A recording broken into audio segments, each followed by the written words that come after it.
Mbolo à tous, si vous êtes parents, il y a de grandes chances que vous ayez déjà utilisé un écran pour survivre. Ici, on ne juge pas, on comprend. Bienvenue dans Madame K, Déconnecte et Reconnecte, le rendez-vous des parents parfaitement imparfaits qui souhaitent se reconnecter à l'essentiel. Je suis Madame K, éducatrice et praticienne en neurosciences appliquées, entre deux rires et quelques vérités qui piquent, parce qu'on va se parler franchement entre parents, parce que oui, je suis aussi une maman. On va vulgariser les neurosciences, on va décoder les comportements pour sortir de la parentalité réactive et embrasser la parentalité que nous méritons tous. Oh là là, bienvenue. Alors, on a tous connu cela. On prévient une fois, on prévient deux fois, trois fois. Puis on finit par hurler, c'est fini, en arrachant la tablette. Ça vous dit quelque chose? Eh bien, résultat, une crise nucléaire, des pleurs en n'ont plus fini, et vous qui finissez la soirée avec une nouvelle migraine et un sentiment de culpabilité immense. Aujourd'hui, je vais vous donner ma méthode. On va passer de la parentalité réactive, celle où l'on subit, où l'on explose, à la parentalité proactive. Parce que le problème, en fait, ce n'est pas l'écran, c'est la transition. On va apprendre à ramener votre enfant sur terre, en douceur. Eh bien, la première erreur que l'on fait tous, c'est de créer depuis une autre pièce, principalement la cuisine. Hein, les mamans? Dans 5 minutes, on arrête. Eh bien, pour l'enfant, c'est juste du bruit de fond en réalité. Son cerveau est en immersion totale dans ce qu'il est en train de faire, dans ce qu'il est en train de regarder. L'astuce de Madame K, c'est entrer dans sa bulle. Physiquement, pas depuis la cuisine. D'accord? Maman, allez vous asseoir à côté de lui. Ne dites rien pendant 30 secondes. Hein. Regardez ce qu'il regarde. Posez une question sur son contenu. Par exemple, oh, c'est quoi ce personnage? Qu'est-ce qu'il est en train de faire?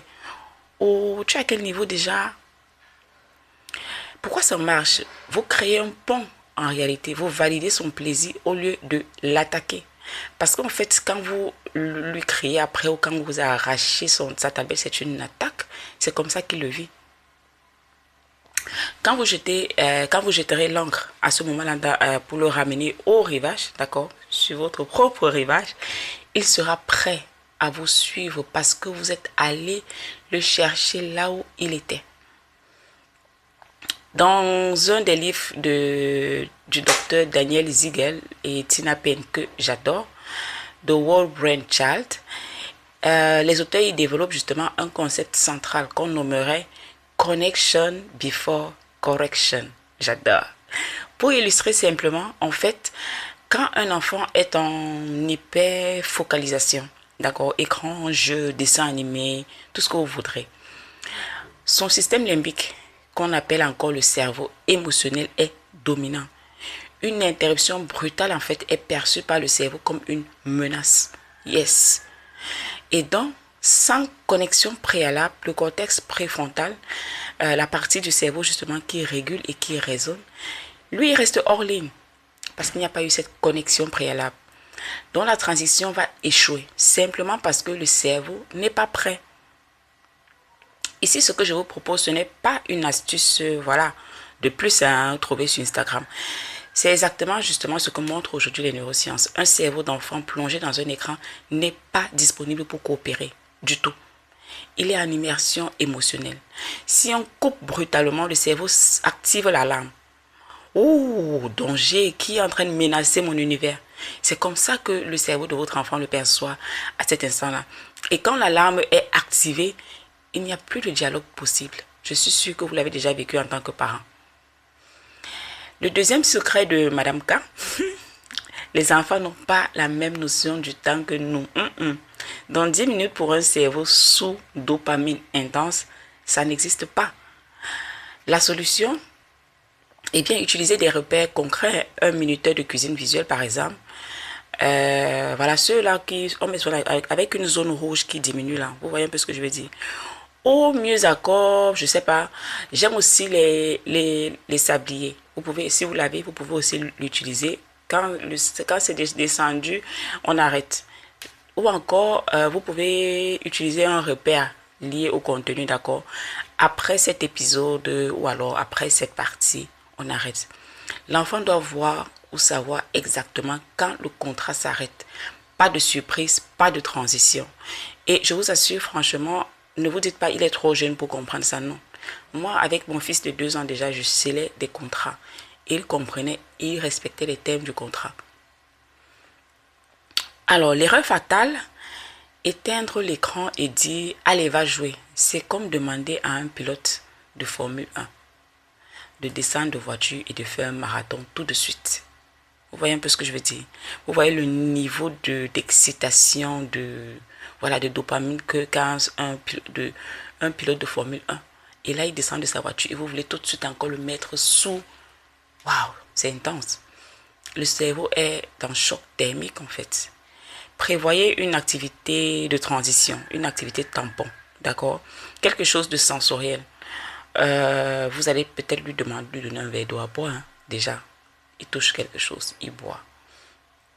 Ou simplement, vous pouvez lui demander justement d'aider à remettre du couvert ou faire un petit dessin, n'importe quoi, quelque chose de beaucoup plus calme. On ne passe pas comme ça du virtuel au vide. On passe du virtuel au lien. Connection before correction. D'accord les parents? Alors, votre mission cette semaine, tester le pont relationnel. En utilisant ce que j'appelle la méthode des 3T. Hein. Toucher, temps, transition. Ok? Toucher, je me rapproche, je m'assois, je crée le lien. Temps visible, un repère clair, concret, sans surprise. Transition, une activité tampon pour ramener le cerveau en douceur dans le réel. La méthode des 3T, la méthode de Madame K. Toucher, temps, transition. Ne criez plus de la cuisine. Ok, s'il vous plaît les mamans. Allez vous asseoir 2 minutes avec eux avant de demander justement de couper. Vous allez voir, c'est magique. Et surtout, ça repose vos cordes vocales. Ça, c'est le bonus, les mamans, vous ne trouvez pas? Pour vous aider, j'ai préparé une petite fiche récapitulative, d'accord, ma transition sans crise, que vous pourrez télécharger dans les notes de cet épisode. Dans le prochain épisode, on va s'attaquer à une nouvelle norme de notre société. Encore une fois, ça va bouger. Merci d'avoir pris ce temps pour m'écouter. Je suis toujours heureuse de partager avec vous.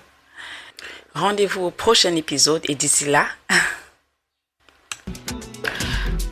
soyez indulgents avec vous-même, mais restez conscients. Ici, on déconnecte pour mieux se reconnecter à la maison. C'était Madame K. Home, Pichi Fofong.